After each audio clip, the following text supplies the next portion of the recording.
Um, so good. Well, hi everybody. Douglas Schneider is here from his LA studio with us today, CCA alum from 1991, a BFA graduate, and really pleased. We've crossed paths many times in the art world in San Francisco and LA, so it's my pleasure to bring him aboard as a guest speaker. And this is part of our recent grad series for recent graduates and alumni and students for your benefit to understand different pathways people have taken in your industry. So, Douglas Schneider is represented by a local gallery, has been for many years, Caldwell Snyder, as well as another gallery, Deal Gallery in Wyoming. And I believe you have a third gallery as well. Claire Carino in Boston. Okay. Yeah. Great. Yeah, so he's a full-time artist, really working hard around the clock in his studio for his continuing solo shows. So he's going to really walk us through his own pathway with some current experiences, he really got to this point, how it was for him when CCA was CCAC, and kind of what it's really like working full time as an artist and showing, producing relationships with his galleries and a lot of other surprising things. So great, we have someone from illustration and someone from film. But this story, this narrative that Doug's going to share with us today is really a path that you can apply whether you're a painter or using any media as a creative. Very much a story of how different things can happen. So Doug, thanks so much for being here, and I will let you take it from here. Hi, I'm Doug. And yeah, let's start with schooling. I started at CCA. It was CCAC at the time. And it was the Oakland campus. And I had great teachers. And one thing I've learned about art school is you get out what you put into it. You can have great teachers, but the students around you are also extremely important. And that's actually how my career started, was that I met, well, there were many painting students that I really admired their work. We were working in Martinez Hall, just a small painting department up there. I guess it's gone now. The Oakland campus is no longer a campus, but it was great. It was an old wooden building. Um, so a bunch of us would stay. There would be like maybe 10 of us at a time that would work into the night. I mean, they closed down the studios at midnight. So we would work all the way to closing. And we were sharing ideas. It's really great at school to be able to bounce things off of other students, not just the teachers, but other students. It's a valuable experience that once you graduate and you're working as a painter in your own studio, you don't have access to that as much, of course. You can bring people into your studio, but it's not the same as being with students that are sharing the experience, sharing the instructors. There's just a lot of energy there that you can tap into. But my luck was that there was a student. His name is Kevin Christensen. He was a painting student and a sculpture student. And I borrowed $5 from him for lunch, and we hit it off. And we just had this explosive sort of energy up in the painting department where we were painting every day, all day. We go to other classes, of course, but then come back and wait till the classes in the painting department are over and take it over at night. And on weekends, we even brought a couch up there and really turned it into our own private studio. And the energy was just so fantastic that I started applying some of the things that I had learned from Raymond Saunders, who was a great painting teacher, Franklin Williams, and Jack Mendenhall. I learned to understand abstract expressionism and started using that and mixing it with realism because I had gone to the Art Center in Pasadena for a while as an illustration student and really learned how to draw. I had great life drawing teachers that they were hard on people who didn't try hard enough. You had to really try hard, and they would reward you for your efforts, but they would definitely let you know if you weren't giving it your all. So that was a good experience. But mixing abstraction and representationalism was something I learned at CCAC. But the way the career started was Kevin knew an art dealer, Larry Evans. He knew him personally. And he said, hey, he went to Larry Evans and said, hey, you got to come see this guy's work. So Larry came to CCAC campus in Oakland. And unfortunately, where I had all my paintings, there were classes. And so Larry Evans was down. This was an upstairs studio. So he was down in this quad outside area. And I had to carry these big paintings. I mean, they were big. And I was carrying them down the stairs, showing them to Larry. And he was standing there nodding. And I did that with 10 large paintings. And the next month, he set up a show. And it was fun because it was like having a show at school. All the students showed up. All the teachers showed up. It was packed. And it was a great way to start. My paintings were selling for, large paintings were only selling for like $2,000. So I was able to sell out the show. And that started a path that really just sort of kept stepping up and up into new opportunities. The other thing, though, is I worked as a art installer and transporter, and got to see all of these different collections in San Francisco. Like, you don't even know they're there. They're up in these high rises, and there's like Joan Brown's, Diebenkorn's, Thibault's, all these great paintings that I couldn't believe it. I was actually carrying them in the truck.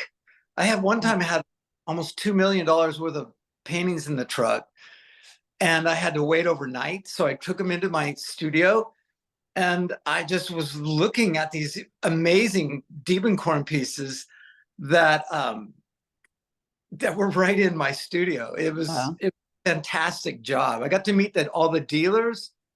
And at that time in San Francisco, the art scene was kind of centrally located on Geary Street, on 49 Geary, 77 Geary, and then 50 Post. It's spread out now a little bit, but at that time you could hit all the openings on first Thursday at once. So you get to know all the dealers, all the artists, and it was like a dream because it's like I got to know everybody in the scene, and it's like what Beth talks about, being a part of that scene, being interested in it, being engaged with the scene was important. I'm now in LA, and so it's a little different. I spent 35 years in the Bay Area, and I've had multiple galleries. It started with Larry, and then around 2006, things changed. There was Hurricane, what was that hurricane? I can't remember the name of it, but down south, and it really changed everything. Like the art market. Katrina? Yeah, Katrina. Yeah. For some reason, affected that whole situation, affected the art market. The art market gets affected by so many things. Like in 2008, 2009, the housing crash, that really affected the market. Unfortunately, when things like that happen, it definitely hits the art market too. But so then Larry went out of business, and I had to find another gallery. And luckily I found Dolby Chadwick, which was, so I had a show with Dolby Chadwick, but it was during the time that the economy was really slow. So we only sold like 4 paintings in a year. And um, I make my living off of painting now. I stopped doing the job as an art installer and just started living purely off of painting, which is I don't know, it's a double-edged sword. It's wonderful, but at the same time, it's a lot of pressure. It's economic pressure when you want to be doing something purely for artistic reasons. It's often you also have to think about it as a job and as the market and how you're going to make a living at it. And so those are things that I have to talk about is that whole thing. It's like a dream to be in the studio working all the time.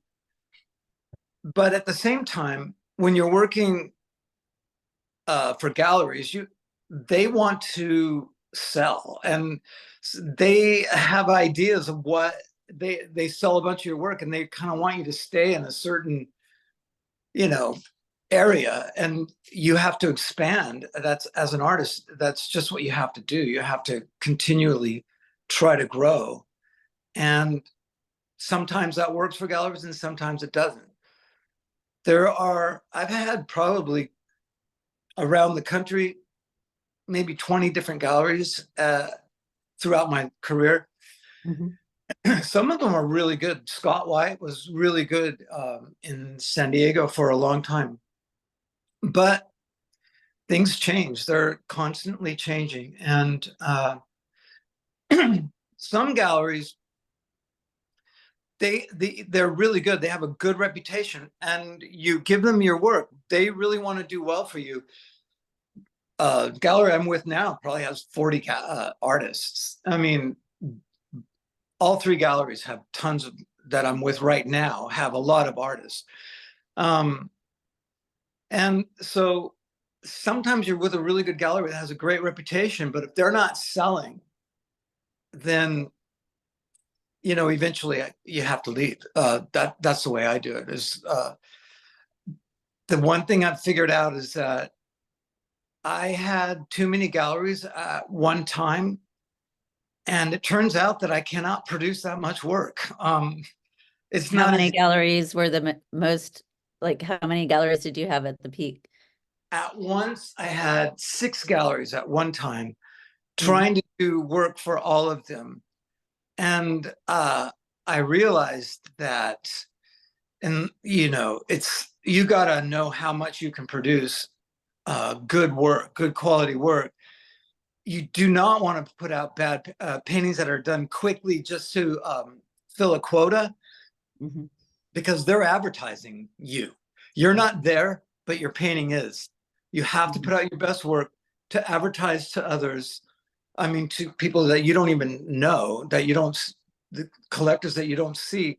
You want to advertise that you're doing good work. Even one bad piece or a piece that you don't believe in, you send out there, it sends the wrong message. So you got to be careful about how much you promise to produce and make sure it's within your range. That's Right. something the hard way because I'm still embarrassed about a couple paintings that went out there. They did sell, but I knew that they weren't complete. I wasn't completely happy with them. And I know that they're out there right now in collections. One of them's in Brazil that I wish I could get back, but I can't. So How did that collection in Brazil access your work? Was it through an art fair or yeah, it was the Miami Basel Art Fair. okay. At the time I was with a gallery called Museum Works, and that was a really hard lesson too. Is that Museum Works had galleries in Paris, New York, Miami, and Aspen, and um, I really wanted to show in those places. And the dealer flew me up to New York to sign a contract, and it was an 11-page contract. I showed it to a lawyer, and the lawyer said, "I wouldn't sign this, but I really wanted to be with this gallery, and I signed it, and it was not a good move because they wanted to be exclusive. They wanted, in other words, control everything I did.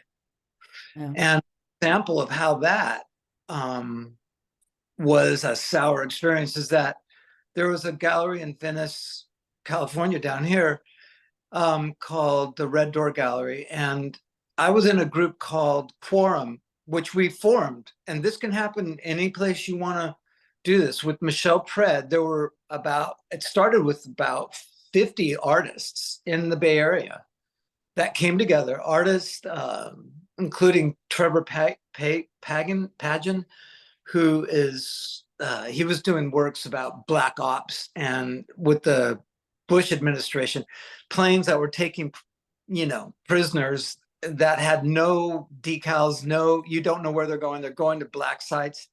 He photographed black sites, or completely sites that don't exist, but they actually do. And he found them. They're government sites where things go on that he exposed as being very shady. But anyway, he was part of our group, and we did this show in Miami. We had put together a proposal to do a show at Miami Basel, and we, all of us, then got to do work, and we called it Blood for Art. We got the Red Cross blood donors bus to come. And we each did prints. We each had 30 prints, and you could either buy the print for the price of what a pint of blood was at that time, or you could give a pint of blood. So we got a lot of people giving blood for that. But it exposed me to galleries down in Miami, and that's how I met Casterline and signed the contract. I'm sorry, I lost the thread where I was talking about the gallery in Venice and why this contract was bad. I did a group show with Quorum in Venice. He called the dealer in Venice the first day of the show was open and said, "Hey, you got one of my artists," and that's against the contract. So I had to pay him for that. I had to pay the gallery to show in this one group show because that was part of the contract. So, and then the thing about that contract is so they deal is if you make a certain amount of money, then the contract renews itself, and then the prices go up 5 to 10%. And then if the gallery meets that quota that year, it continues to go that way. And so, and also in the contract, the quality of painting is like, it has to be there was a painting of mine that said it has to be up to this standard. You can't just do something I would never do, bad work, in order to get out of the contract. So it was a very thing. Those kind of contracts lock you in. So yeah, that sounds, I mean, that's something you don't as typically find, but you definitely need to always ask for contracts and look at them and have them reviewed, right? Especially as you did in this with the lawyer. But these days, exclusivity is usually, unless you're dealing with maybe a Gagosian or something, it's usually just regional to the city. So the Bay Area, which may not even include the like Sonoma County or Napa County, where some of those places like in Healdsburg have galleries as well. And in the LA area, like again, it would be rare for a gallery to want exclusivity even within the whole state of California. So and back maybe 20 or something years ago, people had more region, they had these contracts for maybe the whole state, but these days it's very rare. So yeah, that's it wasn't even the whole state. It was like the whole world. Right. It was a really bad idea to sign it. But yeah, like galleries that are in like in San Francisco, with Caldwell Snyder, I couldn't show with with Dolby Chadwick right now, you know. Right. I even galleries in Sonoma I wouldn't be able to show with. Even though I didn't sign a contract, it's a given that within a certain area. Right. Well, they also have a gallery in St. Helena, I believe. So, yeah. Santa Barbara. So Okay, right. uh but I'm still gonna show with I had an LA gallery before the pandemic. It was Skidmore Contemporary, Leah Oh, Skidmore. yeah. And that was another situation where it was going pretty well, but then I don't know what, well, she went through some troubles, but during the pandemic, she closed. So galleries close and, you know, you just have to move on. I really liked her though. Um, and that's right in the same area as Turner Gallery, which is where I'm looking to go now. That's But in that's Bergamot Station in LA, which is the West Side, which is totally happening again. Yeah, which is it's great. fun down there at Bergamot Station when things are really happening. You know, big Right. openings, the openings at the same time. And Turner's been there a long time. It's a really he's a cool guy, Bill. I just don't know if my work fits directly with them, which is another thing that Beth has talked about. When you're looking at galleries, you know, really find one that fits, that you feel like you fit, and then approach them in the correct way. Which I approached galleries in New York in the wrong way in the '80s. What is the wrong way? Well, Anna Nossi, you know, she showed Basquiat. Uh-huh. I uh, I went to Anna Nossi's gallery, and my wife was with me, and this was when you had slides. You didn't really have your things digitally much, so my wife had a bunch of slides in her purse, and she would whip them out like a gunslinger. You know, it's like as soon if it looked like they were ready for it, she was like, here they are. You know, and that's precisely the wrong way. I Right. I was with a gallery in Boston called Kittersmith, Tom Smith. Um, all these galleries that I'm talking about, it's interesting. They came to me through my work with another gallery. You Mhm. know, I didn't approach them, and so it's a different game when you approach galleries as to when they approach you. My problem with galleries approaching me is I never said no, which is how I got in trouble with trying to produce work for too many people. And but Kittersmith, Tom Smith said he can tell when an artist would come into the gallery and they had a portfolio under or some kind of bag under their arm, and they had their Right. fingers on the snap, like they were ready to unsnap that thing as soon as Right. the you know the artist would come in and go, oh, I see you do figurative work here, and Right. Tom's like, oh, they're gonna pull that snap any minute now, and and he made me aware of how dealers they don't want to do that, and they especially don't want art fairs. Yeah, so that's a big thing to bring up, especially these days. I mean, it was a little more natural when things weren't as digital that, artists would walk in and the dealers were there. And so often it was a little easier. People at least or took the time to take a look, at least, give you, I don't know, 15, 30 to, 4 hours if they liked you. But these days, like, yeah, art fairs, you never want to tell the art dealer that you're an artist and you don't want to interrupt their high business time of selling. And then, like you said, it's a delicate dance as far as connecting with them these days and going to their studio. So how did you approach William Turner recently for that appointment? Well, Andy Moses, who's Ed Moses's son, Mhm. and I met in New York many years ago, and he shows with Bill Turner, and so does Greg Miller, who Greg Miller is he had the same issue I had with the exclusive gallery, and Mhm. he was selling really well, and he had to pay $249,000 to get out of that gallery. Oh my God. Yeah, but so he shows with Turner, And he also showed with Caldwell Snyder. So I have all these connections. And I went to Andy's opening recently, well, a few months ago.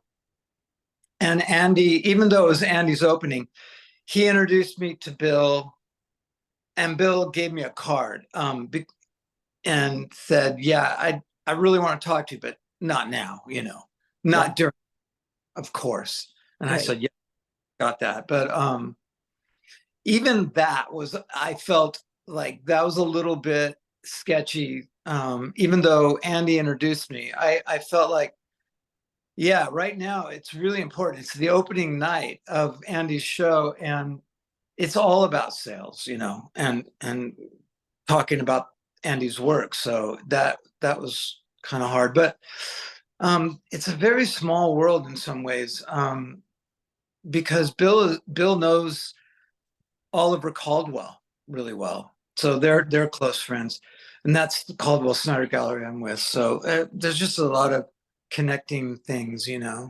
Yeah, it can become a small world, especially once, you're honed into your voice, your art, and then there's more of a specific audience or dealers that, would be your people, and then the shared being a roster with an artist, as you said, with Greg at a gallery. So you used the word connection earlier, and I think that's really key, which, over time, you don't know if your fellow students or professors, I mean, these are some of your starting connections now that, some tend to disappear and some will travel with you throughout your career.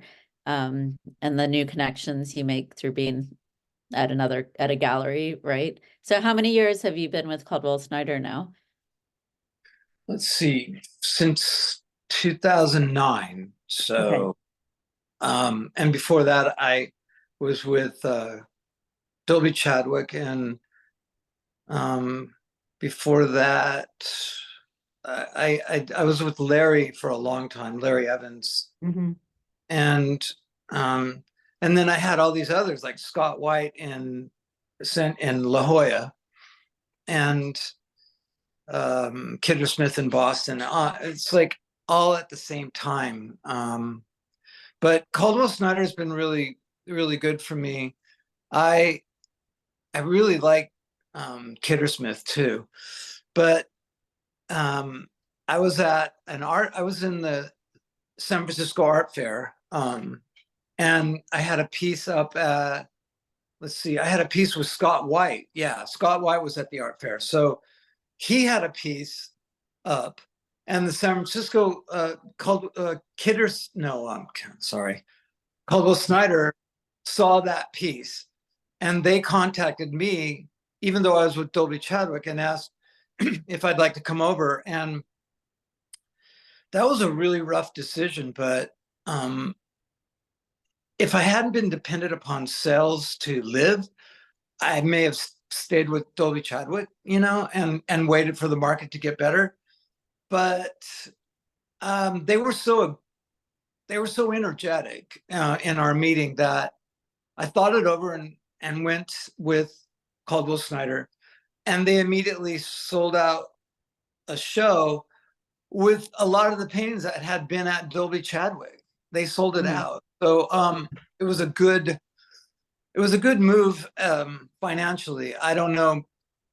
It's always a razor's edge, doing work that is financially um, viable and work that really speaks to your own heart, what you came into art to do in the first place. And that's a line that I'm always trying to walk on. Um, with the gallery in Wyoming, I uh, I'm, let's see, almost a full quarter Cherokee. So I sometimes put a lot of Native American structures underneath or inside my paintings, like things that I bury symbols into my paintings. And sometimes I'm really overt about it. But with Caldwell, with the Wyoming gallery, I did a buffalo the size of a wall. It was 14 feet long and 9 feet tall, and it was just a buffalo. And I I had paint all over my hands, and I was smashing the canvas with my hands. I was throwing things at the canvas. And then I found in a book about the Native American, the Plains Indians, actually, and how they use the buffalo. They use every single part of the buffalo. I mean, every part. There was nothing wasted. So I listed all of those things on the canvas.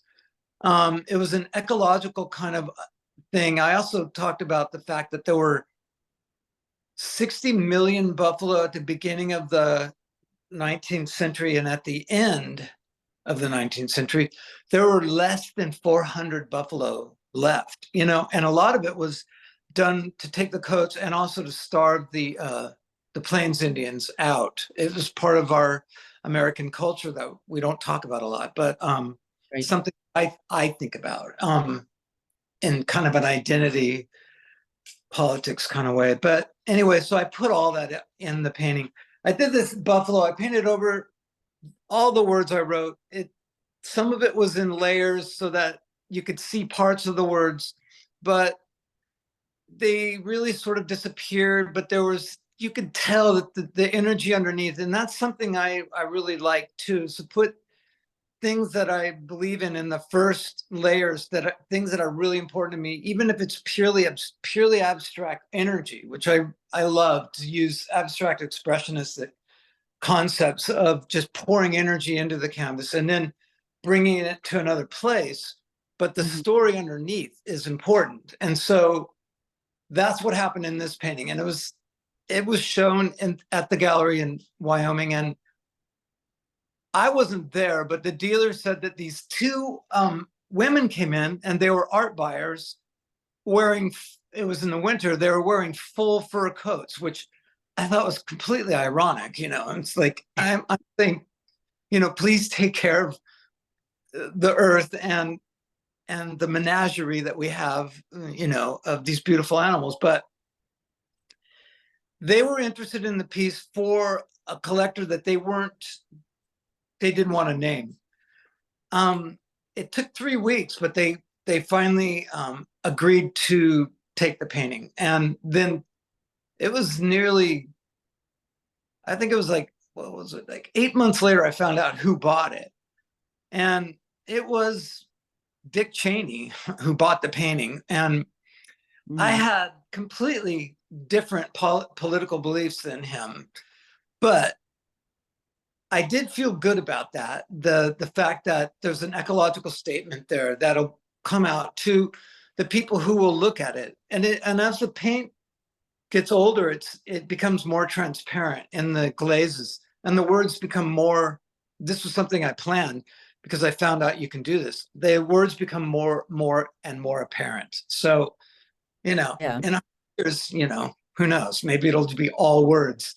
But No, I love that. I mean, it's great. So you mentioned before it was oil paint with a number of glazes that became a tactic to at least in recent times to maybe allow the initial layer of your messaging to come in and have a bigger presence over time.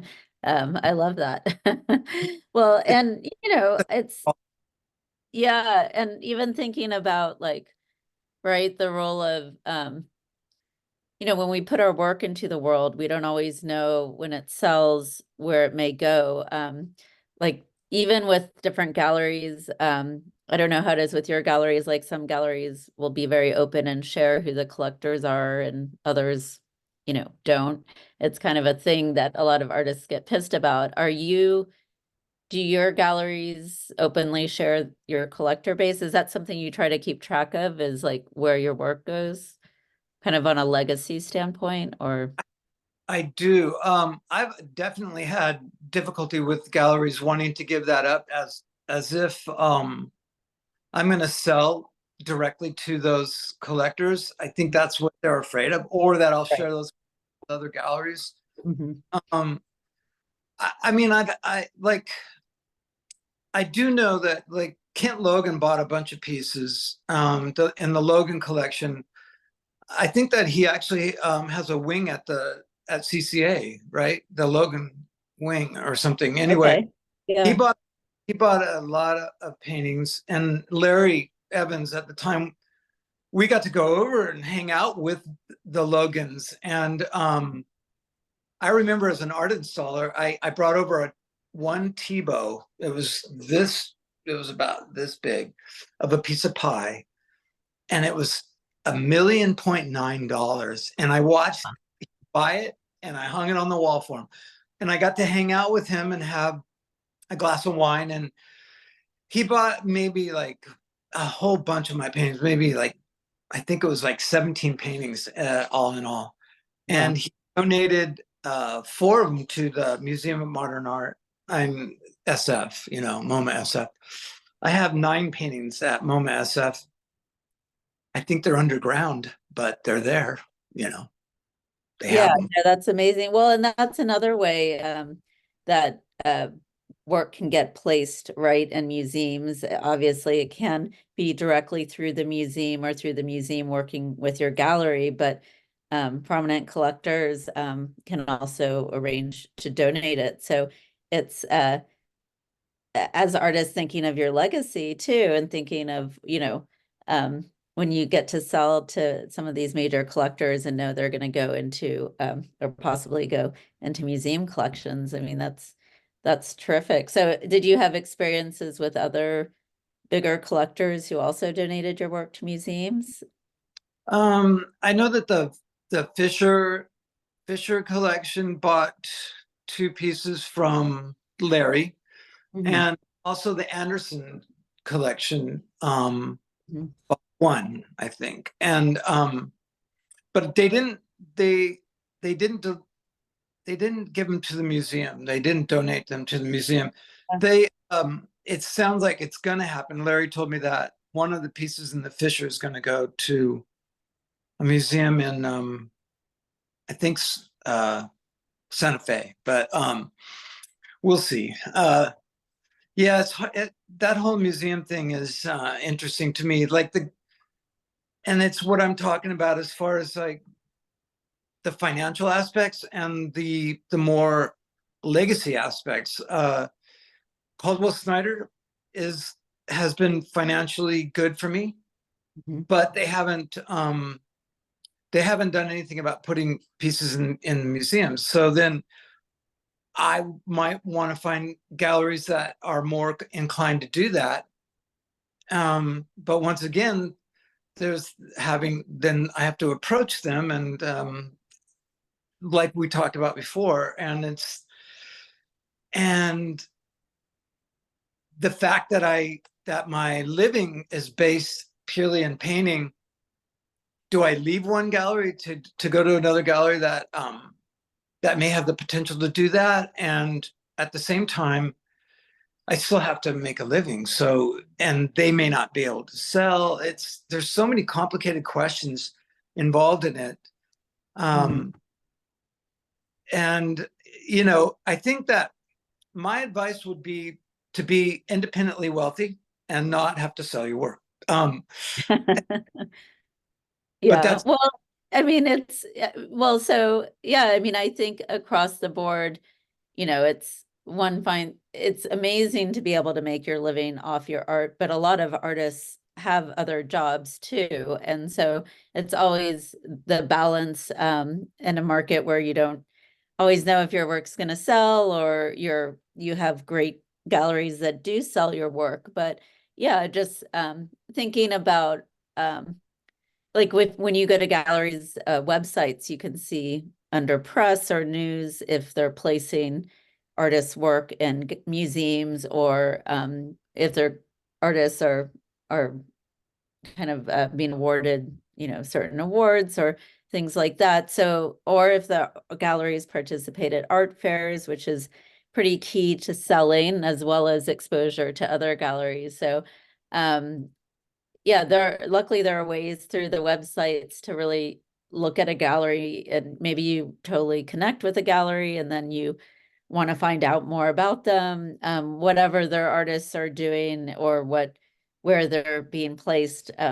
Or if you don't see any news about that, that will kind of be an indicator to the gallery's focus. And so there are galleries, a lot of great galleries with wonderful dealers who aren't necessarily investing the time in reviews. So that's another thing under press or news. If the gallery is showing that they're getting local writers, which is also a diminishing industry, but there's still some solid art writers, out there. And part of that credibility, for museums can come from those sort of reviews. So at least there are ways to Google and look at websites to evaluate that. But another thing I wanted to ask you about, Doug, is, in mentioning that you're part Cherokee and how some of those elements are coming into your work, and maybe some at a foundational basis, your interest in ecology, and different balances in the environment come from that culture. But in today's world, like where there's huge identity politics going on, which is one as an artist, with that identity also, like, do you feel more freedom to speak about it more? Or, I mean, you've been a working artist for many years, and it's really maybe the past 7 or so years that people are really digging in to get to know the background of artists a lot more. Do you have any thoughts surrounding that in your work? It's interesting. I like Rodney Ewing. Mhm. Identity politics in his work is a driving force, and I love Rodney. He was part of our group, the Me too. Quorum group. Oh, he was. He Oh, was in yeah, he came to Miami with us and did the whole thing and did the show in LA at the Red Door Gallery. And but and because of his identity, the way he was putting his identity front first, I did a show then. That gave me the courage to really do a show, and it was in Wyoming. That was based purely on my Native American concepts and identity. And as I say, it's only like less than a quarter, and but I mean, my relatives. I have a relative, Little John. He just like he could be in a movie. He looks so. Um, he really has. He's Native American. You can see it, but and I learned a lot about the Trail of Tears and all that. And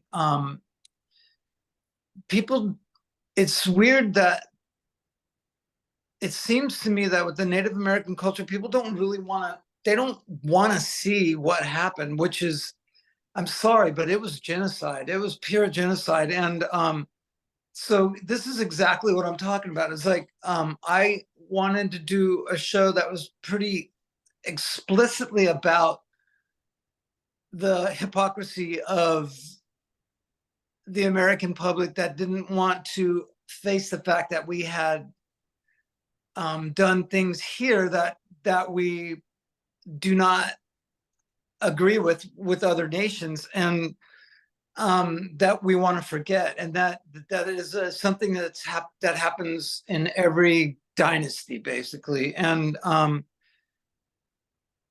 so I did a bunch of these paintings, and the ones that were less overt sold. And so once again, coming back to the monetary thing,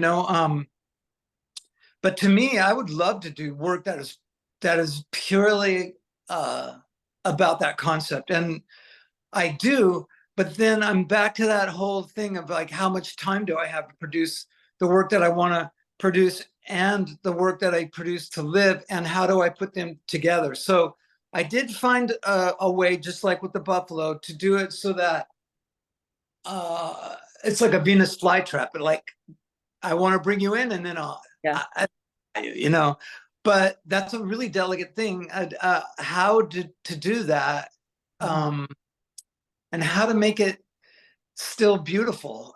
Because to me, painting is a beautiful thing. It's beauty. I love the way paint works. I love the medium of oil paint, and I love what the brush does. I love art history, the painting history.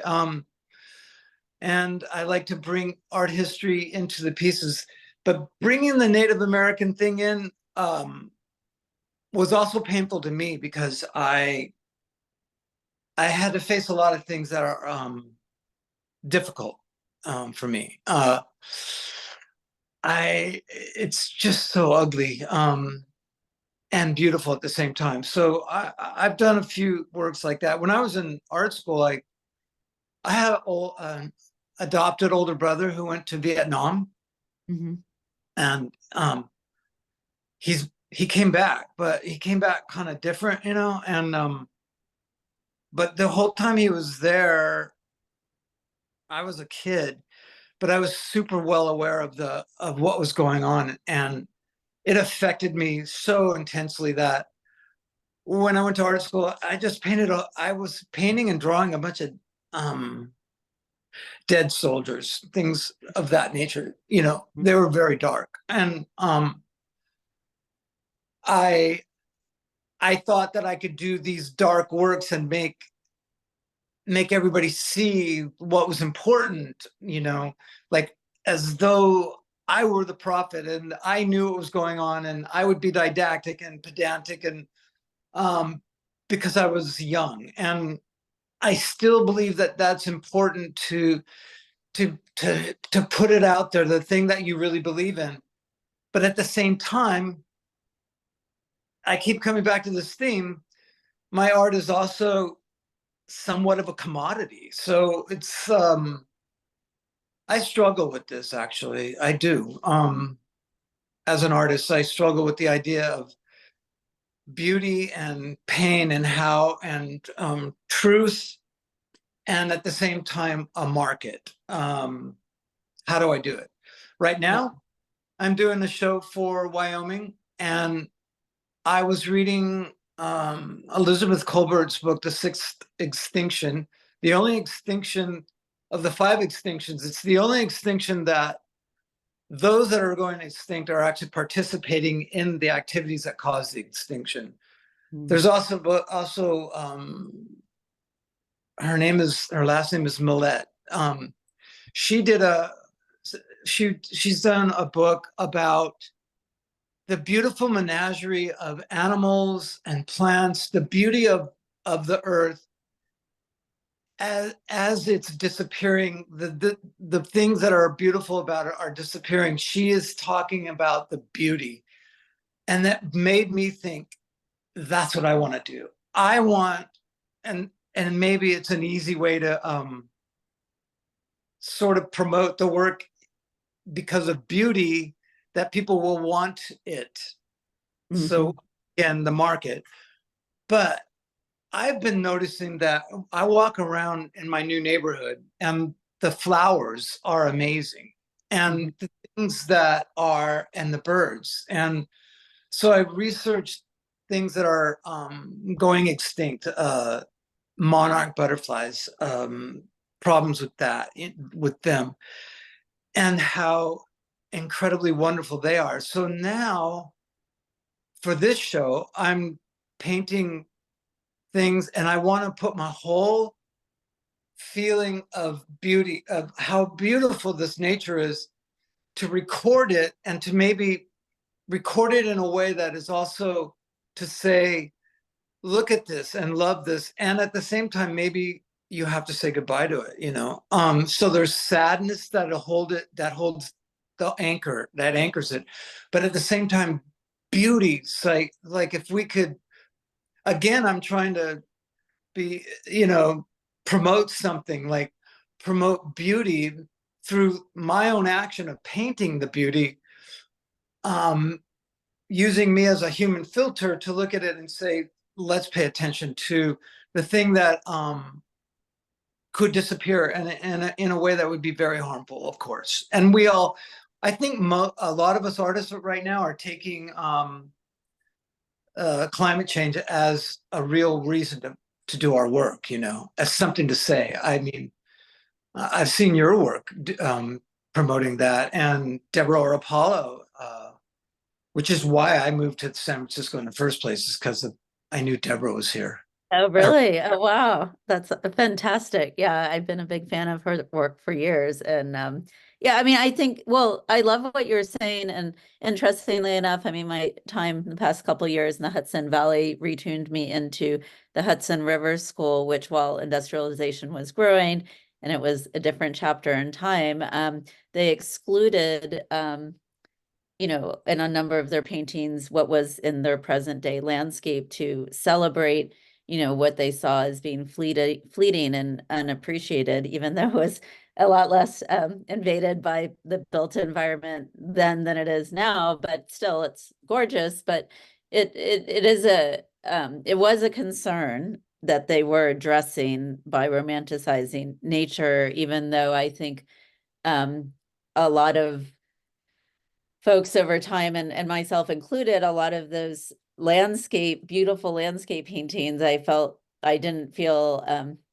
so inspired by until I was recently like really in it and understanding them, because the context of where the artist was coming from wasn't just, oh, this beautiful landscape. It was so much of the context of the time, right? And so our time, right, they're plants that are becoming extinct, or we have to be careful about water for the flowers, especially like the very colorful flowers. So things are going to become more and more restrictive, where you have to choose, maybe an all succulent garden or things like that, especially in California. And so there's always while you've used many different elements from pools and water and different sort of references to positive experiences of human existing, there's always these different layers that I've seen in your work over the years of some which you do through spatial relationships a lot. It's like kind of questioning the true grounding of them and almost bringing in maybe different aquatic forms. So there's the subtlety, and even the pieces behind you, like you had a post the other day about painting the dark. And I think there's kind of this mystery, or yeah, sure, through bringing in elements that kind of create a context for the beauty. There's like a certain psychological space there that makes people like something's a little different, right? It's not just, the gorgeous flowers or et cetera that you're painting. So yeah, and there's so many different art audiences too. And like whether um people over time looking at work start seeing more, hopefully, and hopefully those subtle sort of ways, or revealing of messages over time are gonna be um taking up, Dick Cheney has the huge buffalo. I mean, that's taking up a big wall that he's going to keep looking at over time, and or his family. So I was so shocked when I found out it was him. Um, I had been so opposed to, the Iraq War and everything, that and war for profit kind of thing, and that I at first I wanted to say no, he can't have it, but then that's ridiculous. But yeah. yeah, I that's another thing I want to do, and for this show in Santa Barbara that I'll be doing for Caldwell Snyder, because I grew up in Ventura, and I grew Okay. up surfing, so I have a whole surf culture that I want to like play with, but at the same time, I want to deal with the warming of the oceans, the melting of the ice cap, how to play with all of that at the same time as celebrating, enjoying the ocean. Um, Pools are amazing. They're like there's so many pools here in LA, and they I couldn't believe how much water they use. That evaporates throughout. every year. I mean, like Right. the fresh water that's being, you know, it's being used in a way that is not responsible. So I like the idea of the irresponsibility being so innocently done in like from the 50s through now, and still trying to carry on that kind of feeling even though we know differently, like the human tendency to carry on with our habits, knowing that we're like going off a cliff, but we can't seem to stop doing what we're doing because it's become habitual. Right. Or element, those are things I want to play with. But I think that the most important thing might be that to do the work and be true to yourself, regardless of the fact that whether or not that message really gets out there, that you put into it. It, if you spiritually or invest what you really truly feel into it somehow, it's like dropping pebbles into still water. Mhm. Um, the effect maybe as energy ripples out, you know, to care. And even just painting beauty itself can be political, you know. True. I had a teacher at CCAC tell me that that, and it was the argument between Matisse and Picasso. Picasso really he thought it was important to do the work about Guernica. Uh-huh. Is that right? The way to say it? Vertigo. Yeah.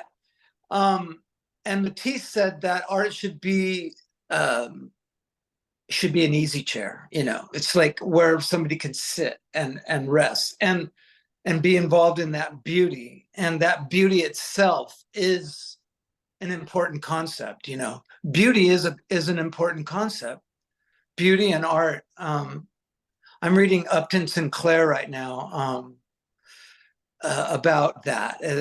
His protagonist is Lenny Budd, is an artist in the middle of the start of World War One and how to deal with these differing concepts, these conflicting emotions, and the the German and the American characters are artists and musicians, and they believe in the hierarchy of beauty and how beauty is the most important thing, and that war is completely opposite of it. And can the human how can humans have both emotions at once, you know? And these dichotomies are the things that I find interesting to try to put into the paintings at the same time as dealing with the market. So again, back to that, you know. Yeah. No, I think that's a great point to wrap up on. And yeah, it's um you are getting to channel and create your work. And it's I think the struggle sometimes in the studio of how that's all coming out in a space that you want to honor at different moments. I mean, I think we go in and out of different micro macro sort of spaces of and the works that maybe you create and don't go into, you know, the shows and maybe end up being in other spaces. So you know, I would definitely, I'm so curious about all of the more confrontational work. You'll have to email me in consideration of, you know, your Native American heritage. And yeah, I just really thank you for sharing so much of your experience and, you know, giving the students and alumni a chance to, you know, really understand because you are an amazing success and, you know, but there are realities to push. So when is the Wyoming show coming up? How many more months do you have for weeks? Not enough time. I Not never have enough time. you know, deadlines. All the students know this. These deadlines, God, they're real. September Oh, is, wow. and by God, I will be ready. You but will. We always need a deadline. always like that. Well, and so that's the other thing about galleries and things that those deadlines, I mean, they actually kind of push you to hit some 3-pointers. You know what I Mhm. mean? Like things that I put off, things that are the most sometimes the thing that's going to make that painting. I'll do everything and then get to that point where I need to really make that part work for that painting to really pop. And I'll put it off and put it off, and the deadline's starting to come, and then it's like you go into another space. It's like go into a trance and hit that thing that is so necessary to make that painting pop, and it Yeah. does. Like I Mhm. say, it's like hitting a 3-pointer. Right, right. Yeah, no, for sure. I believe in the power of the deadlines. I've been in that before. Yeah, Well, thank you, Doug, so much for your time today, and really a thank you. pleasure. I'm Yeah, gonna stop the recording and